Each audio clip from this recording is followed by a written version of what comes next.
host Keith Andrew, and you're watching the one and only KeithAndrewNetwork. Today it's episode 543. Today I have Stacey Wilkinson on the show, and if I butcher your last name, I apologize. I have Texas speech, so it's like it's say Wilkinson, Wilkinson. So, and I also have a speech a parody. Speech disability, so it makes it worse when I pronounce the last name. But no disrespect.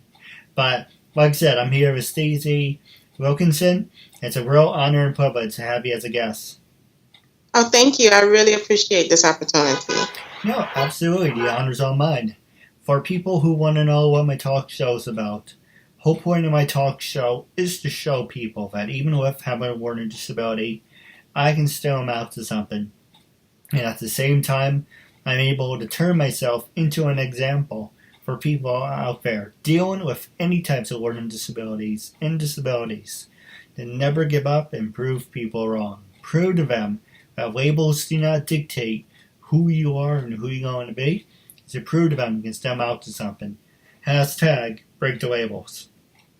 So that being said, half hour, 33 minutes of your time. Say anything you want, talk about whatever you want. I have no cards up my sleeve, so you can ask me anything.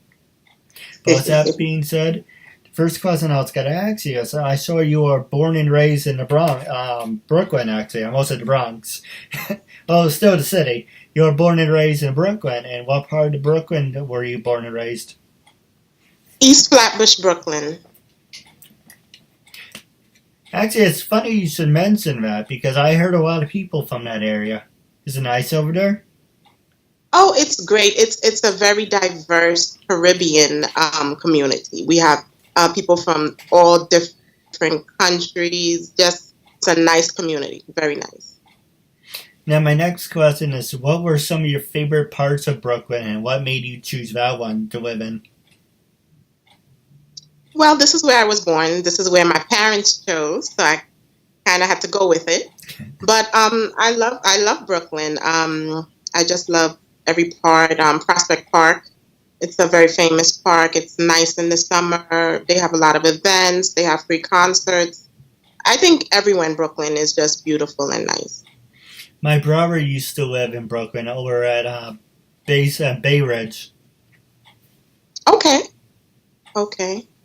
That's a nice area also. Bay Ridge is very nice. Yeah, everywhere in Brooklyn is nice. Oh, go ahead. Yeah, I'm sorry. Everywhere in Brooklyn is nice. It's expensive down there. Right now, rent everywhere in Brooklyn is pretty expensive. Yeah, that's a major problem in Brooklyn right now, I would say. Well, yeah, hopefully things turn around for that. I'm sorry? Well, hopefully things turn around and the rent drops.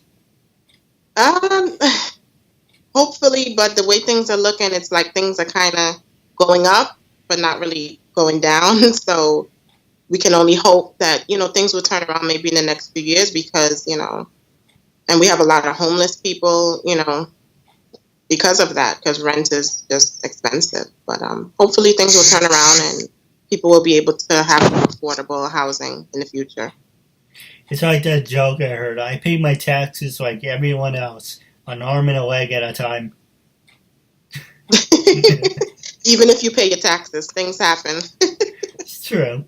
That's not a guarantee. It's true. Now, the next question I want to ask you about, what I really want to talk to you about, is what caught my interest was you are a host of your own talk show. And the first question I was going to ask you was, who influenced you to start your own talk show, and how many years have you had your own show? Okay, well, actually, I have two other hosts with me, actually a DJ and another host. And it's actually his show. His name is Benjamin. And about 2.5 years ago, his co-host, was away. And he said, would you like to fill in one night? And I did. And I've been there ever since.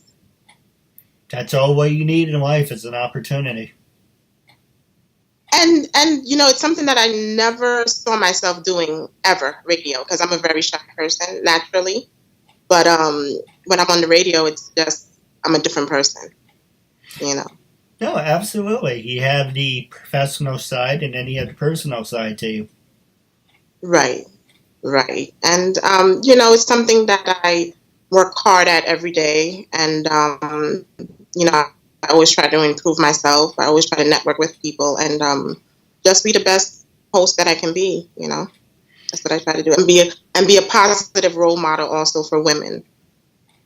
No, absolutely. That's all you. And I'm the same way. I'm turning myself into an example, not just for people with disabilities, but for people out there dealing with any disabilities. Right. Showing you labels do not dictate who you are and who you want to be, and to prove to them it can stem out to something. Right. What's That that? is so. Oh, go ahead. I'm sorry. No, I said that is so true. We often tend to label ourselves, and we just have to be ourselves and be natural and just go for it. The first question I was going to ask you was, what can you tell us about your show, and what subjects do you talk about? Okay, well, my show, we're a very diverse show. My show is actually called The Gallery, and that's DAGALLERY. And we are an online internet-based talk show on Caribbean Power Jam Radio. And we kind of touch everything. We're very neutral, in our opinions. We don't judge. We just like to have discussions and have topics. We have musicians on our show. We have entrepreneurs. We have love coaches. We have everyone on our show. Everyone. Yeah, there are two questions I was just going to ask. Is, when I started out, it was a Jamaican show, and then I asked you, it's like, because I asked a lot of people, I would like to be on your show, I want to get some airtime. And when I saw your show, it's like like I said, I would love to be a guest as possible. But then I was like, it's a Jamaican show. I was like, well, I'm not Jamaican, and do I really fit into that? But you said you interview everyone, so I guess it doesn't really make a difference. Like my show, people only think that I only interview disabled people or people with disabilities, but that's not the case. I interview everyone and everyone. Right, right. That's true. Our show is just Caribbean based, but we touch everything. We're actually international. We have people all over who listen to us. So, it's just a nice community of everyone. No, absolutely. Some of the questions I was going to ask you now is, how long would you give your guests? Like, do they have like 15, 20 minutes, or is it something like my show where they have like a half hour? Do you have people pay for their time, or do you just have them on the show if they think it's a good story? What do you do? It all depends. I would actually say that I try to book more musical artists on our show, but I do book other people. Love coach I have booked, entrepreneur, but we give most times our interviews anywhere from 15 to 20 minutes.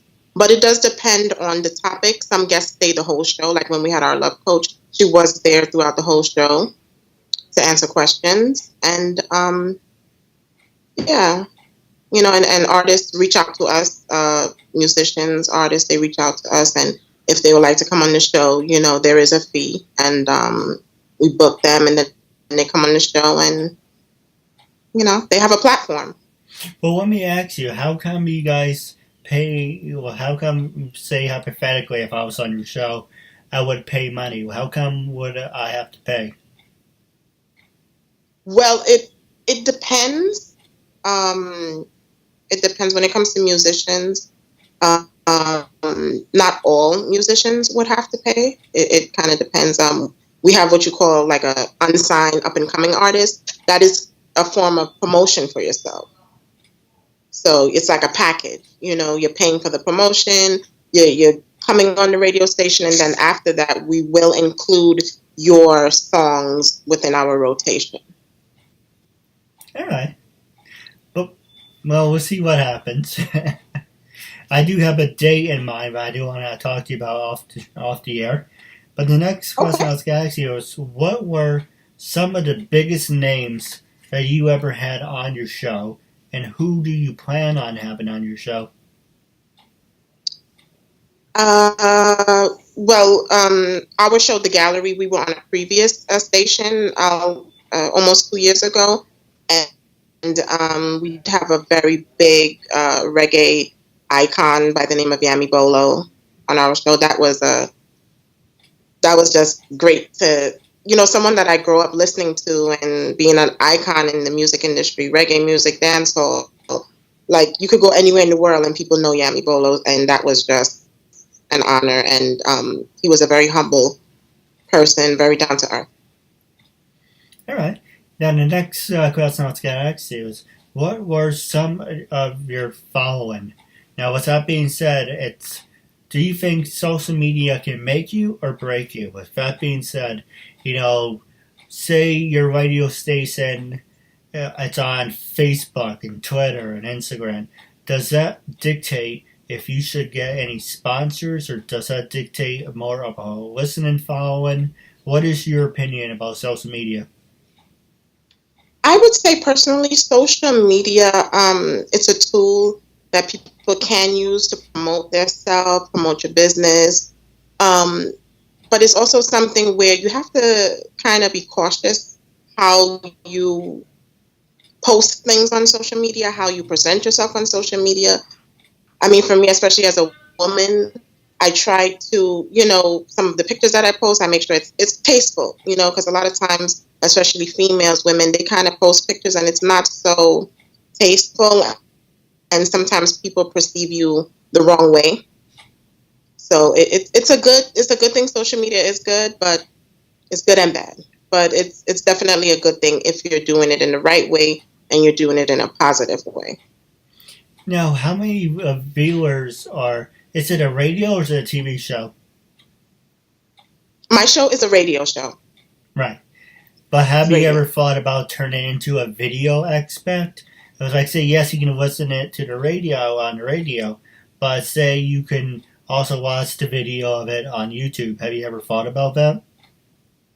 Well, when it comes to YouTube, they always have these copyrights, Yeah. especially with the music, because we are live on Facebook, and a lot of times our videos get pulled down a lot because of copyright, depending on the artist and the music. And artists nowadays, more artists are getting their music copywritten, so it's becoming very difficult.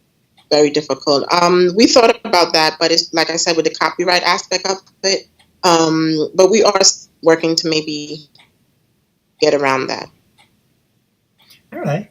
Now, my next question, actually, while on the subject, what is your opinion about, say, Icon? Let's see, what was that? I almost said iCloud, but that's an Apple app. What do you think of, what was it? It's I something. So, let me do the other ones. Right? There's Blog Talk Radio. There's TuneIn Radio, Pandora. Right. Can your shows be listened on their formats? Actually, our show we have it on a form called Mixcloud, so people can listen to us there if they miss our show on either the app or Facebook Live, because we also go live on Facebook. They can definitely tune into our show on Mixcloud. We post it up about a week after our show is posted on Mixclouds, and we have a lot of listeners there also. Well, how many listeners do you think you usually get? Per show, we get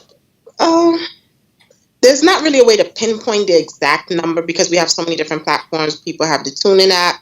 We also have an official Caribbean Power Jam radio app. There's also Facebook. I would say a few thousand at least. Yeah, that's really amazing. That's more than what I have. I mean, we're growing. We try to grow, and it seems like every time we have a show, we do have new listeners tuning in. So we're growing slowly but surely. We're growing. Now, the next question I was going to ask you is, what is the biggest demographic do you cater to? Do you cater just to a black audience? Do you cater to a white audience? Do you cater to from 18 up, or is it from the 36 and up? What is the demographic and age? I would say our demographics would be, I would say about 25 and up, really. And as far as race, we have people of all nationalities that listen to our show. We can't pinpoint one. Well, it's very mixed. It's very mixed. Very mixed. Yes. No, absolutely. I didn't mean to interrupt. No disrespect. Sure. And that's what I have on my show too. I interview whites, blacks, Spanish, Asians, rabbis, priests, and I interview everyone, and they're welcome. And from ages, I'm starting to reach out to some kid actors, if they want to get their airtime. But I'm already getting like 21 to, an open window will be from 21 to about 60, maybe 70. Okay. I have about like 30. Last time I checked, I can't check anymore because I don't YouTube turned off my account. But last time I looked, I had something like 35% male, 65% female. Okay. So yeah, I like your show. It's no boundaries. Always welcome. And I like giving people an opportunity. That's what I'm all about. Definitely. My show also, we feel like everybody deserves a voice. Everybody should be heard, Everybody has a story, whether good or bad. And sometimes you just need a platform to bring your story to. And, we try to facilitate that with everyone. Now, the next question I was going to ask you is, I saw you are a brand ambassador and you are a CEO of your own company. Yes, I am. Actually, I'm a brand ambassador for a few different companies. They're like clothing companies. There's a hair extensions company. And I used to manage artists. I no longer manage artists. I'm more doing the promotion side and booking them for shows. Yeah, that's really cool. Mm-hmm. It is. Now, the next question I was going to ask you, trying to find a good subject to ask you, is what were some of your favorite hard-hitting subjects you always ask a guest? How do you open the show? Do you open it with a hard-hitting subject? Or do you end the show on a hard-hitting note? Like with my show, I usually ask the easy questions, and then towards the end, well, it's not really a sucker punch, but it's more like you get a quick jab in there. What about your show, where people can get an idea? I would say we kind of try to start soft in the beginning, but we like to, especially when we have guests, we like to surprise them and maybe ask something that they're not thinking we're going to ask. And we like to hit, not anything in a bad way, but just keep them on their toes. No, absolutely. I feel the same way. Now, we're going to take a quick commercial break, and with the last couple of minutes left, I'm going to ask you two more questions, and I'm going to pass the remaining time over to you. Vanessa Lina. Asian Lalo. This is Cynthia Bass today. I'm Sonia Fisher. This is Shane Smith. My name is Alexandra Bowie. My name is Amelia Clover. Hi, I'm Amy Linden. Hi, I'm Anita Nicole Brown. Meg Green. Hi, my name is Asata Caldwell. Hi, buddy. I'm Brooke. Hi, I'm Brynford. Hi, I'm Casey Dunn. Hi, it's Cassandra Kavinsky. Hi, I'm Christina Briza. I'm Cindy Hogan. I'm Courtney Sinello. Hi, I'm Daisy. My name is Deborah Jane East. Hi, my name is Dinah Marcia. Hi, everyone. I'm Victoria London. Hi, I'm Heather Crona. Hi, I'm Heather Callahan Stevens. Hi, I'm J. Nicole Ralph. My name is Jamie Petrell. My name is Turi. My name is Julia Brankovich. Kathleen Wills. Kimberly Amato. Hi, my name is Laura Putnam. Hi, I'm Laura Chapanis. Hi, everyone. I'm Melissa Damas. This is Michelle Mupo, a.k.a. Fuchsia. I'm Rachel Olivera. Hi, my name is Sarah Joy Mount. Hi, I'm Susan Brender. Hi, everyone. This is Venus Leone. Hi, I'm Showtana. Hi, I'm Stephanie Herrera, and I was just on the Keith Andrew Network. It was tons of fun. We used up all our time and then some. I really recommend this show, and try to be a guest on Keith's show. It was super fun. Ladies and gentlemen, welcome back to episode 543. I'm here. It's the talented and beautiful Miss Stacey. And I just want to say thank you for sticking with us. Thank you. I'm enjoying myself. the last two questions I'm going to ask you is, the first one is, have you ever worked with, because it's based on my show, have you ever worked with people with disabilities, besides me? Have you ever worked with people with disabilities, and are you willing to work with disabilities? And how do you feel about people with disabilities being in the media world? I have. For many years, I've worked in hospitals, and as you know, in hospitals, they employ, once you're qualified, and to me, a person with a disability, it's no different. It's no different, Maybe things might take them a little longer. You just have to have patience, A disability doesn't really define you as a person. It's just something you have to deal with. That's all. No, absolutely. Now, my last hard-hitting question for you is, okay. How do you feel about discrimination in the workplace? As in, for my case, I have a learning disability.